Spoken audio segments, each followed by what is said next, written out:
So I think most of you have joined in, so I think it's good to go. So we'll start the session. So very good evening to all dear students. So today we are going to do a fast and quick revision for your upcoming INICET exams. So without further ado, many of the teachers have already told you like how the INICET is going to happen and those things. So we are not going to take time on that. So what we are going to do is we'll go right away. So what is going to be the plan for physiology? And myself, Dr. Ramkumar, and most of you might have attended the live classes also with me. So what we are going to do is today we are going to work out on some of the handpicked questions which are asked previously, and I have done a little bit modifications on them also, and we'll try to address them. So these are some core areas. Instead of questions, I'll say these are some core areas where the question probability is really high. So we are going to look upon that. So the session will go for 1.5 hours to maximum 2 hours. We'll keep it short and simple, I would say. So these questions are important, one thing. Then as well as the area itself is important. The second thing is like you have to look upon these areas also. So nobody can predict questions, but we'll try our best to give so that maximum questions will fetch from the areas which we are discussing. So let's get into the session. So whenever you get a question in INI-CET, first thing I would suggest is read the entire question completely. Come till the last. Sometimes they will put the clue at the last. Do not think of the diagnosis. Do not think of anything in between. Then come till the last. Then analyze the thing. Then go for the answer. So our first question for the day here is, a scientist is studying the movement of molecules. The molecular movement is there across the intestinal epithelium. The attached image is showing the transport. So what is the answer? So many of you are thinking here it is facilitated diffusion. Very wrong answer. I will tell you why. Because last time in INI-CET, the facilitated diffusion was asked. So B was asked the last time. So what I did is I just twisted it a little bit so that the future question will not be the exact replica. So do not go and answer like it's okay to make wrong answers, but my suggestion is do not jump into conclusions. Some of you have given good answers, correct answers, very good.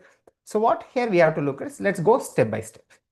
So which of the following best describe the type of transport mechanism? So we have to choose one of the transport mechanism. One is active, facilitated, vesicular, and simple diffusion. Here, as you can see in this diagram, this is a carrier protein. This carrier protein, if it is given, it is not definitely a simple diffusion. Next thing is vesicular transport. How does a vesicular transport happen? Is it will form like a vesicle, like a globule which is throwing out substance. It is like a vesicular substance which is being thrown out. A vesicle will be shown where the substance are being thrown. It is not like that. It is holding it and bringing in the substance. So again, vesicular transport is eliminated. So only the options left here are active transport and facilitated diffusion. The key catch here in this image is there is no ATP given. The ATP is not given. But the question does not say whether ATP is present or absent. They are not committing to anything. So here they did not say ATP is present or absent. Just we have to look at the diagram. So what the molecular transport is happening is here on, let's assume this is the side A and this is the side B. So the side A, the number of molecule is less. And from that area, it is going to an area where the molecule number is already high. So it is against the concentration gradient. And all of us know against the concentration gradient means we need energy, which is actively not mentioned here. So the answer for this question is active transport, not facilitated diffusion. In the previous INI-CET, what they have done is, one of the INI-CET, what they have done is, the number of molecules on one side were larger. They have given a carrier protein, and they have given an other side where the molecules are transported where their number is less. So this diagram, whichever I have hand drawn, that is a facilitated, but the one in question here is active transport. I hope it's clear. So let's go for the explanation. So the correct answer here is active transport. So many of you have jumped in for the facilitated diffusion. That's okay. That is what I say. Just read the question, think, see the picture or the image, then go for the answer. So like the examiners, I have also got many of the people today. Very good. Many of you have answered it correctly. After that, very good analysis. So transport mechanism are basically classified into passive and active. And passive, it is As you know, there is no ATP, and active, it is ATP. If they have shown an ATP, then it would have been an easier thing to analyze. They are indirectly transporting substance from lower to higher concentration. Then passive is further divided into diffusion and osmosis. Osmosis, all of you know, it is the movement of the water molecule across a semi-permeable membrane. And in diffusion, there are two types of diffusion. One is simple, another one is facilitated. Simple, just remember only one word, no carrier required. In facilitated, a carrier is required. So facilitated, many of the people, because of the carrier, they think it is an active. It's not an active transport. Here there is no energy needed. That is why it is passive. But here carrier is needed. Carrier protein is needed. So plus. Whereas in active, definitely energy is needed. And primary active, all of you know that it will have an ATPase in the name itself, like sodium, potassium, ATPase. Primary active will use its own energy. Whereas the secondary active, it is going to use somebody else's energy. The example here is SGLT. And in vesicular transport, what is going to happen? The vesicles are going to be thrown out. If they are thrown out, it is called as exocytosis. If the vesicles are taking in the substance, that is called as endocytosis. And endocytosis is further divided into phagocytosis and pinocytosis. But I want you guys to remember one more protein over this area. That protein is called as clathrin. Clathrin will help in endocytosis. That is called as clathrin-mediated endocytosis. So this much amount of information you should know, and the key area you should remember here is facilitated, has a carrier, but still it is a passive one, and it will transport substances down the concentration gradients, not against. So I hope it's clear. We'll go to the next question. Just a small confirmation, is the speed and everything okay? Because we don't want to rush up too much also and go very slow also. Okay, fine. Then we'll go to the second question. Now here what they have done. Okay, thank you, done. Here what they have given us, a 24-year-old man presents with fever and agitation 2 weeks after a dog bite. So the key area here is, there is dog bite. The causative virus is known to spread from the peripheral site to the neuronal cell body. Very good. Many of you have given the right answer already. By moving along the microtubules inside the axon. Which molecular protein is primarily responsible for this type of transport? So what they have said is, dog bite is happening at the periphery. From the periphery, it is going to the central nervous system. Suppose this is the periphery. From the periphery, it is going to the CNS. Which of the molecular protein is transporting the substance? The answer is very, very simple and clear. It is nothing but C, dynein. So dynein is a protein which transports substances from the periphery to the center. Whereas the other protein, the kinesin, is the protein which transports the substances from the center or the soma to the periphery. So the answer here is dynein. Very good, very good. Most of you have got it right. Very good. So sometimes the examiner will ask, here I have not twisted the question, I have just given the previous year question as such. Sometimes what they will say is, there was a herpes simplex virus infection which was transmitted from the periphery to the center, and after a few years the reinfection has happened. So what is the protein which is responsible for the reinfection? Reinfection means from the center again it is causing an infection to the periphery. So which protein is bringing that? Kinesin. Very good, very good. That protein is kinesin. So please read the question completely. That is the key area. Sometimes they will give you the reinfection is happening from the central nervous system to the periphery. So there you should go for kinesin. So I will show you a diagram. Very good, very good. Many of you got it. This area, all of you are clear. And sometimes they will ask the tract also. This tract through which the substances are transported is nothing but it is a microtubule. Microtubule is the tract. So some of the substances are moved from the cell body to the periphery. This type of forward direction movement is called as anterograde transport. So reinfection from the center to the periphery comes via anterograde transport. And if you closely look at it, the protein which is transporting in the anterograde direction is kinesin. is kinesin. So anterograde transport, it is going to be kinesin. And what other substances generally go in anterograde transport? It is nothing but the mitochondria. Then some of the vesicles or proteins, we can say, neurotransmitters, we can say, or sometimes they also transport viruses also in during reinfection. Whereas retrograde, from the periphery, if it is going into the opposite direction, then it is called retrograde, opposite direction. And here the protein in the question also we saw, it is nothing but the dynein. So dynein is a protein which is going to transport retrograde. And dynein, what they are going to transport? They are going to transport growth factor, and growth factors can go both ways, and viruses. And previously, the rabies virus was asked. In future, they can ask about HSV. In future, they can ask about polio also. So be prepared for these two type of scenarios. So I hope it's clear. Then let's move to the next question. Okay. Now it is a simple plain question. INICET is, people are very favorite picture is this one of the picture.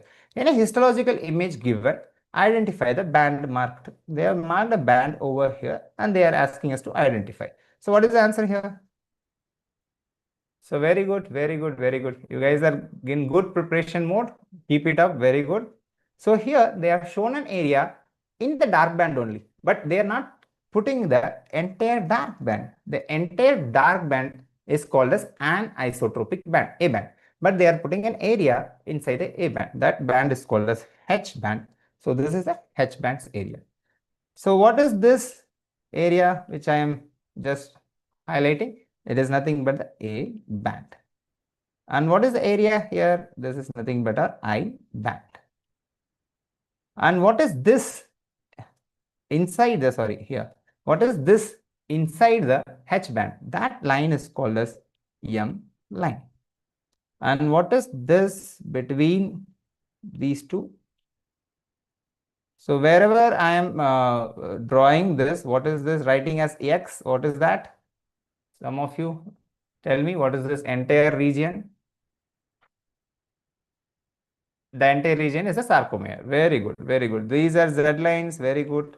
And here the entire region is the sarcomere. Very good. You guys are very well answering this question. Very good. So here, as you can see, a H band. So inside the H band, what are the elements present? So H band is this area inside the A band. The H band is purely composed of the protein, that is myosin. Whereas the A band is still more thicker and darker. It has both myosin as well as the actin. And what is the situation with the I band? I band is in the side of the A band. They have just actin only. M line is the central region in A band. And Z line is the one which is forming the between two Z lines. Z to Z is nothing but sarcomere. And what happens during contraction is A band is going to remain same. Whereas the other band, because whenever it is contracting, you can see in this image itself, this is the area of A band. So during the contraction, like I am merging both the diagrams, the A band is alone is going to be constant. Whereas other bands, the I band, the H band, all of them are going to shorten. And the M line is going to be prominent. M line is going to be prominent. So this is one of the important diagrams you should know, and what happens during contraction. A band remains the same, whereas other two I and H shorten. M line is going to be more prominent because of the contraction that is happening. So now let's go to the next question. This you might have to take a little more time. So match the columns A with the column B. And AIMS people, they are so fond of these type of match the following. If you are able to match 2 or 3, still you will be able to crack the answers. So on column A, we have hyperreflexia in a stroke patient, and they are giving hyporeflexia in a peripheral neuropathy. One is the upper motor, other is the lower motor. Third is malfunctioning of the Golgi tendon. Fourth is General 6 manual. So now we are going to match them. So first one, hyperreflexia will happen. When did it happen? Enhanced reflex. When General 6 manual, everybody know that these are enhanced reflex due to distraction techniques. So that is going to be matched. Malfunction of the Golgi tendon. So it is going to be impaired protective relaxation during excessive contraction. The next is hyporeflexia. It is happening because of the damaged thing that is happening, and hyperreflexia is matched as such. So loss of inhibitory descending corticospinal tract. So what is the correct answer? The correct answer is B. Many of you have got it. One, they have not crossed it over at all. They have just given it.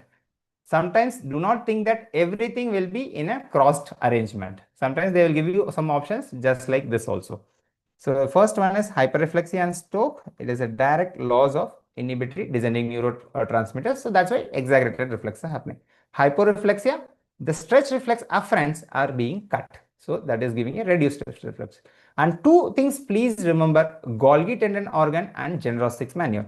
Golgi tendon organ is responsible for a particular reflex which is called as inverse stretch reflex, because in a normal stretch reflex the stretch will cause contraction, whereas whenever the stretch is too much the muscle will be pulled avulsed from the bone. So because to prevent that, it will relax the muscle.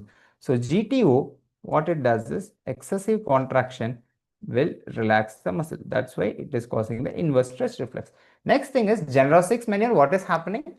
The fibers which are descending, they are being enhanced. So with the help of what are those fibers?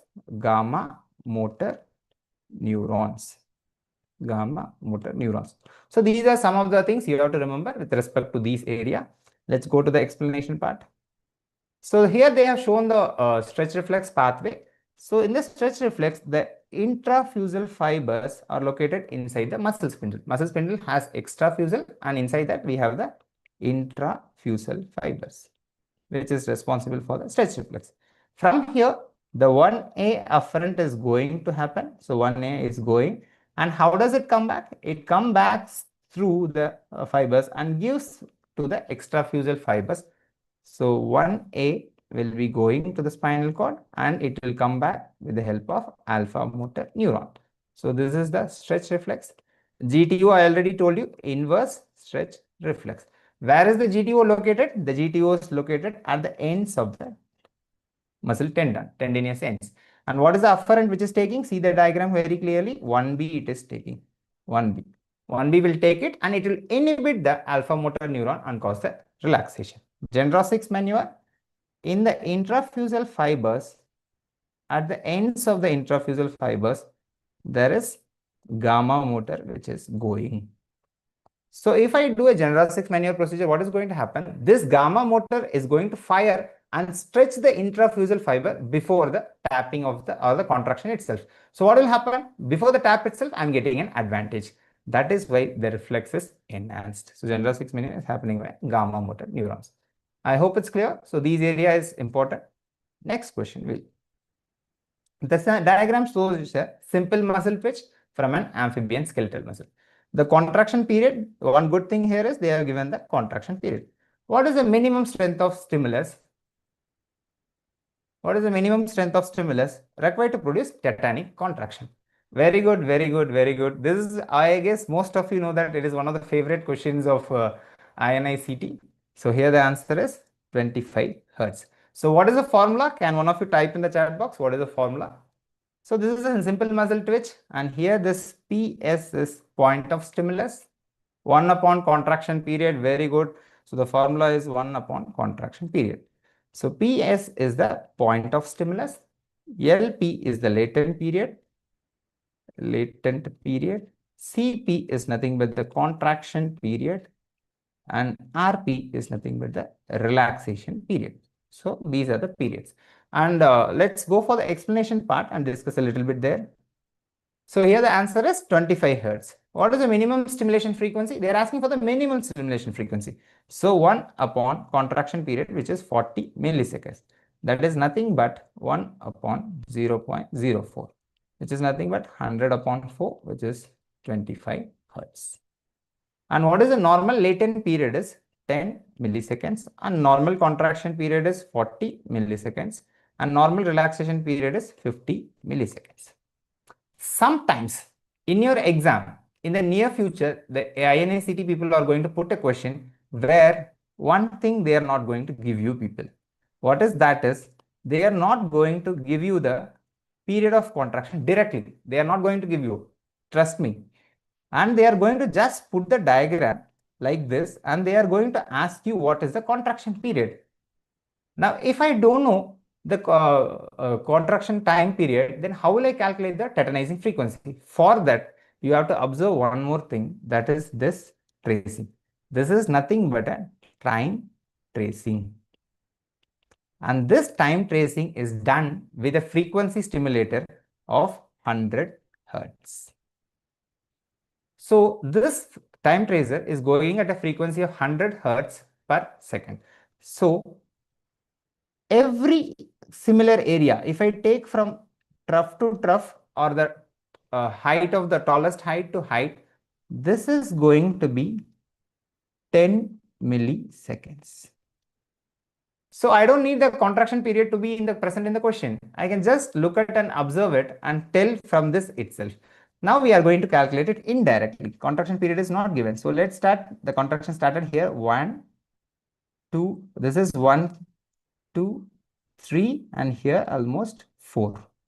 So this is 10 milliseconds. This is 10 milliseconds. This is 10 milliseconds. This is 10 milliseconds.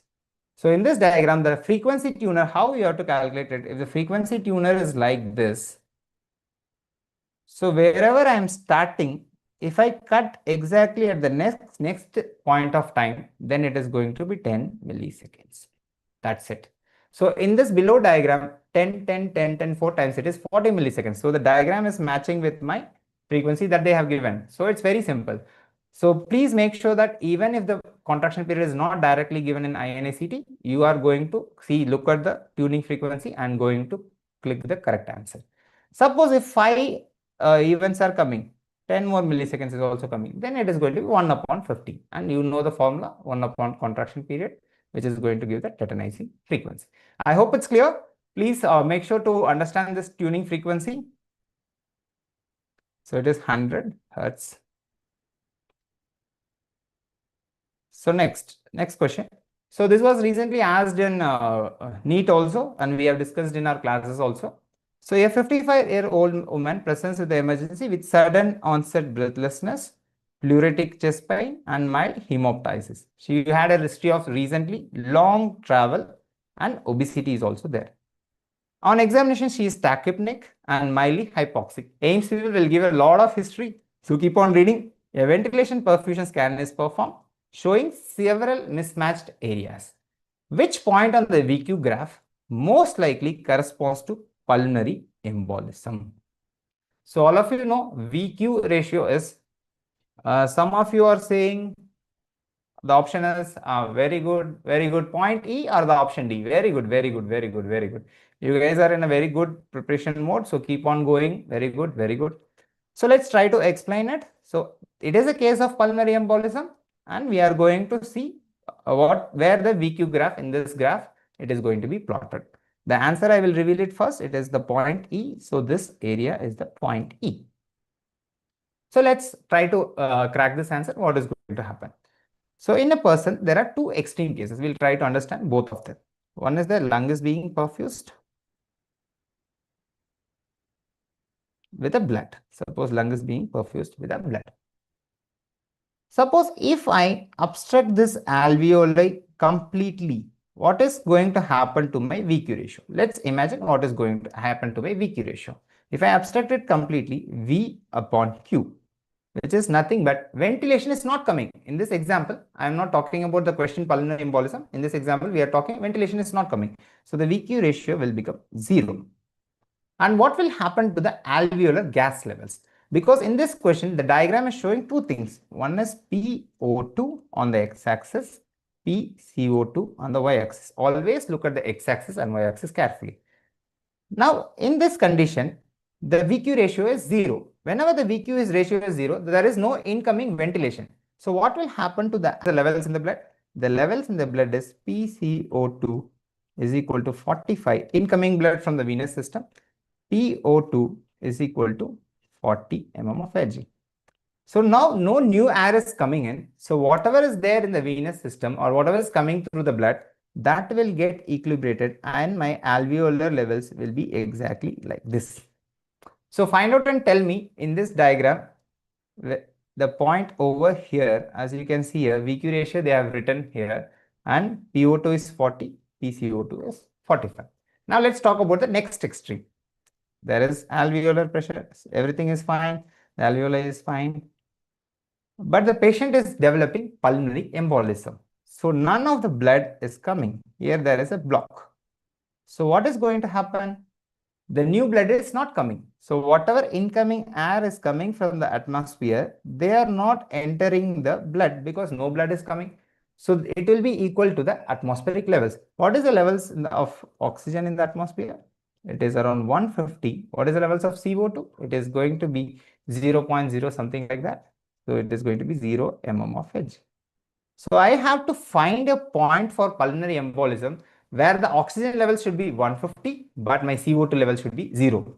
So let's track it, whether it is matching. So x-axis is the alveolar level. We'll keep on going till 150 and mark it. What is the CO2 levels? 0. So wherever I have highlighted, there the ventilation perfusion ratio is infinity. Why the ratio is infinity? V upon Q. And here I am saying the blood is not coming, perfusion is not coming. So V upon 0 is nothing but infinity. So the normal alveolar air is 104 upon 40. When VQ ratio is 0, it is going to be 40 and 45. When VQ ratio is infinity, it is going to be 150 and CO2 0. So these values are also important. So point A is nothing but ventilation. So in this diagram, point A is nothing but ventilation perfusion ratio 0. And what is point C? Point C is normal in the previous diagram. And what is point T? As all of you have got it right, it is nothing but the pulmonary embolism area where the VQ ratio is infinity. I hope it's clear. If there is any doubts, kindly drop it in the comment section. I'm looking at it. So let's go to the next question. Okay. Now this is a simple scenario. The survival of Bhopal gas tragedy, they are presenting with sudden onset of rapid shallow breathing and shortness of breath, pulmonary irritation and congestion from inhaled toxic gases, specifically the lung receptors that trigger abnormal respiratory pattern. Which of the following is a reflex? Here simplest clue is they are exposed to some toxins.